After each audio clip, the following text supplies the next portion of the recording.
Moon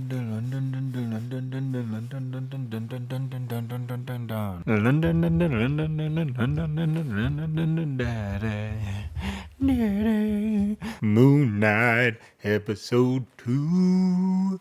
Moon Knight episode 2. All right.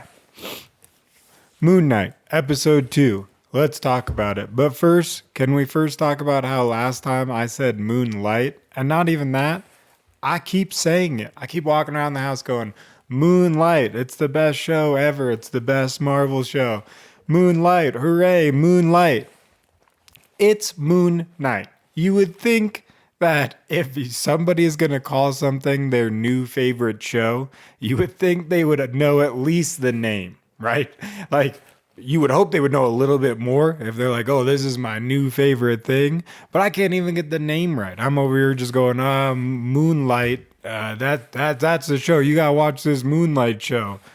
I'm not watching no Moonlight show. Moon Knight is pretty good, but Moonlight, I'm going to have to start moonlighting if I keep this up because I can't do this if I can't even get the name right. And I also can't say it's my favorite if I can't get the name right. But anyways, let's hop right into it because episode 2, my goodness. I mean, through and through, this show is good. You got Egyptian gods fighting each others with avatars, not the blue guys.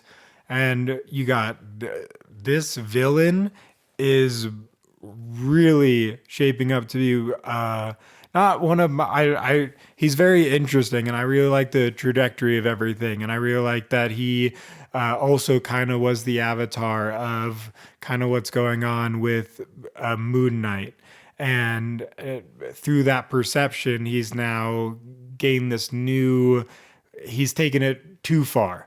And now he's trying to wipe out all evil before anything happens. So he's trying to judge people before they've even done something. So they're going past, future, present. Are you good through and through?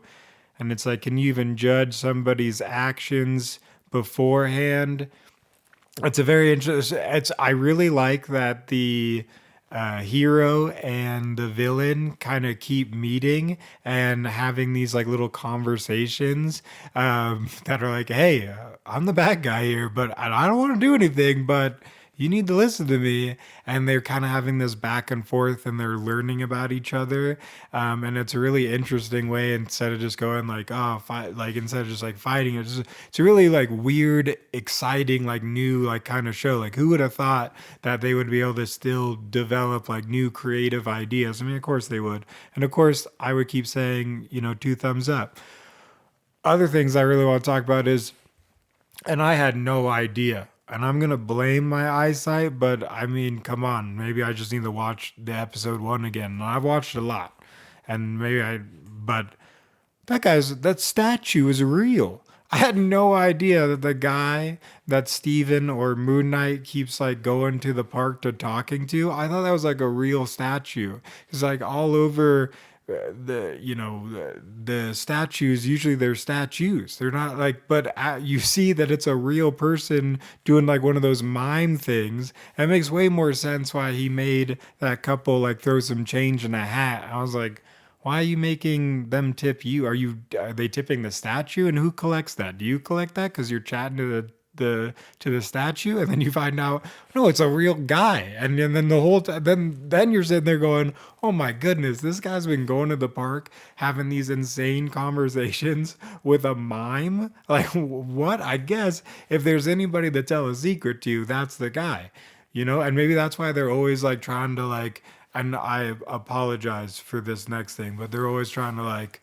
build up walls. I know I shouldn't be talking while I'm doing this because they don't want to hear anybody else's more nonsense. Because you imagine, like I was totally shocked when I was sitting there going, wait a minute, that's a real guy, which means he's been having all these conversations in depth about like himself and dual personalities and wanting to like walk around at night to this real person, what I thought was a statue, which was weird at first, but it kind of like fit the whole paradigm. And then it also fit the whole paradigm when you find out it's a real guy, but then you go, oh my goodness, there's a real guy in there. But So, anyways, episode two, what a thrill ride. And we kind of get to see like more aspects of, the suit and the avatar and kind of dive deep into the world. And it looks like we're going to Egypt, spoiler alert, which is just going to be even cooler. I'm so excited for this show. It's super exciting. It's super in depth. I must say though, and I hate to admit this, but I feel like I also have to be honest at times, and that'll bite me at some point. But I keep like like especially now, like especially with like TV shows and things, you want still the movie experience, so you'll shut off all the lights, wait for it to be dark, all that mumbo jumbo, and of course it's not scary at all. But I'm a chicken, right? And so like I was like, oh, finally I'm gonna watch it all at night. All the lights are gonna be off. Somebody in this house likes to leave at least one light on because it says she can't see in the blinding of the. I mean, I get it. And some people say it's bad for your eyesight. We're not supposed to get into that. I'm not getting into it because movie experience, all the lights off, popcorn, all you can see is the TV. That's how you do it in the movies. Come on, you can have a light like, outside. Well, that would, I guess, defeat the purpose. But, anyways, so I'm sitting there and I'm like, oh yeah, I was so excited. I'm gonna watch episode two. And there's a scene where they're in a storage unit, and quite honestly, those places are kind of cool for some reason. But he's in there and all the lights start shutting off, like all the things that you don't want to happen. Because it's one of those things where everything kind of looks the same. And if it's one of those like mazes, it could turn into a maze real quick. I remember a few times going into a storage unit and like you get turned around real quick, especially because you're hauling heavy things in there. So after like a first few trips, you're like, oh no, I got this. But then you start to get tired, and it only takes one time for like, oh, you know what? I think I know this place. That's how it happens. You think you start to know the ins and out of the storage unit and how to get to the car and back. And so you go, oh, I'll take this route because it's faster. And then you make a left instead of a right. And all of a sudden you're like trapped, and you're like, well, this turned into a horror movie real quick. And then especially in this scene, because all the lights start shutting off and he starts running and screaming, and there's a like skeleton crow that's like 8 feet tall with a cane is like haunting you, like blowing things around. You're like, my goodness. And I had to pause it and turn on a light. Like I felt like I was like, I can't tell anybody about this. And then as soon as you like have one of those moments, you're like, no, you're fine. Everything's good, right? The door was open. Had a little flashback to when you were a kid, scary. And as you're going up to like, turn the light on and shut things off, that's when, of course, somebody comes into the room and goes, what the hell are you doing? And you're like, oh yeah, no, I just was taking a quick break to absorbing in all the awesomeness of the show, because it is awesome, and even that scene was awesome. It was just a tight moment. Sometimes we all have those moments. We let the fear in. I have them more than most, apparently. But anyways, this show, incredible. Can't wait for episode three. Well, I guess today. But also other things that I want to talk about and ideas. Now we're going to get into the kind of off the beaten path of this whole kit and caboodle here. It's a whole lot of goofball and nonsense behavior, but a few off the beaten path ideas. One of the things I keep like coming up within this show is the idea of like getting out of your own way. Now I know with like Steven, he's got dual personalities. One guy's like here for vengeance and is trying to accomplish a goal and save a lot of people. And Steven, no offense, is kind of in his way of doing that. And it kind of just speaks to like, an issue that, I know that I face, right? Like sometimes like it's that age old saying, right? There's that quote that's like the biggest enemy is yourself, right? Like 99% of the time, most of the things that stop us or prevent us from doing what we need to do is ourselves. And if we could just get out of our own way, and because we know, and we study and we try to have the ideas to do the things we want to do, but we get in our heads. We say we're not good enough. We say we're not ready, and we hesitate. And those hesitations and those moments, just like a few seconds ago, cause us to go like, oh, maybe I'm not, and maybe pause and not do it, when really we are ready. And we just got to take that leap. And sometimes the best way to take that leap is to step out of your own way. I really like the scene that they had towards the end of the scene, or episode where Steven like talks to Mark, and they kind of have like an exchange, and it's kind of like Mark like kind of taking over and deciding like, no, you've had your fun, but we need to take care of this. There are lives on the line. It's really important that I do this. You don't understand what's at stake, and I need to take you off the board. You need to get out of my way. And almost to a point where he like goes full aggression and like, as you're done. I don't even want to hear you talk. And kind of really like, substantially takes over more so than we've ever seen.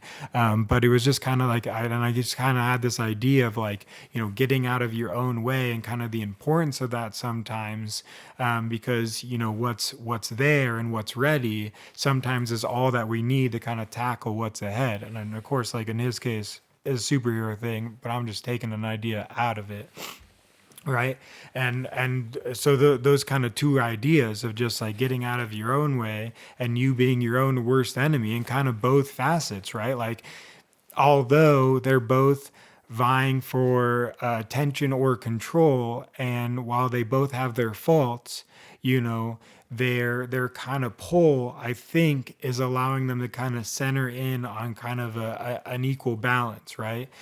Sometimes it's getting out of your own way and understanding that you might be your own worst enemy are all great ideas. But I think maybe what might come out of that is an understanding of a balance between those ideas.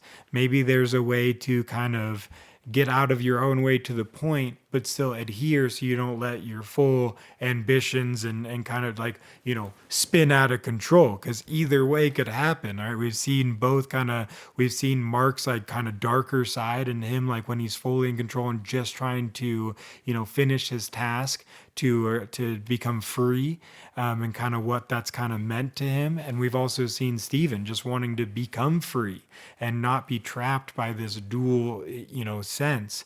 And while they each need to kind of get out of their own way to accomplish their things, they both need their ideas to kind of work together and kind of find a balance, I think, is what's going to really need to happen for them to really succeed in what's happening. Because right now they're both messing things up and they're both taking things to the extremes.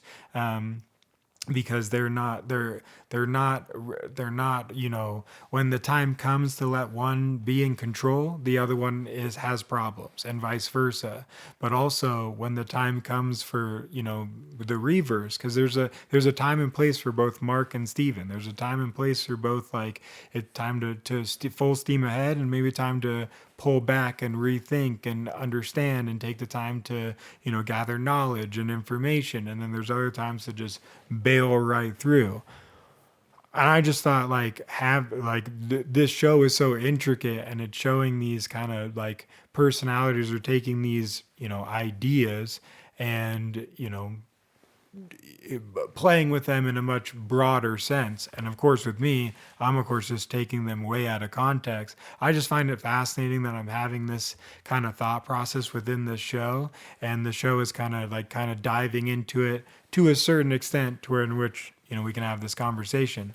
But anyways, I'm really enjoying this show, of course, and I can't wait for episode 3, and I can't wait for where this show goes. Plus, just the idea of, adding in a little like Egypt history.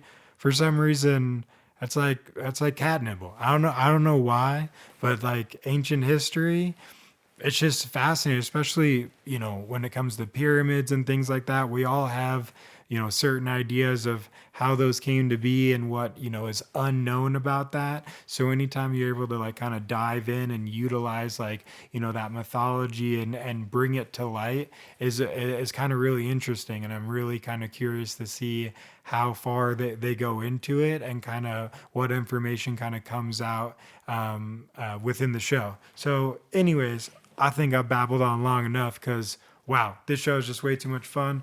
I probably should go get not scared less, right? Because that's a thing. And anyways, thank you guys so much for hanging out, and we'll catch you guys all in the next one. Until next time. Oh man, bye-bye.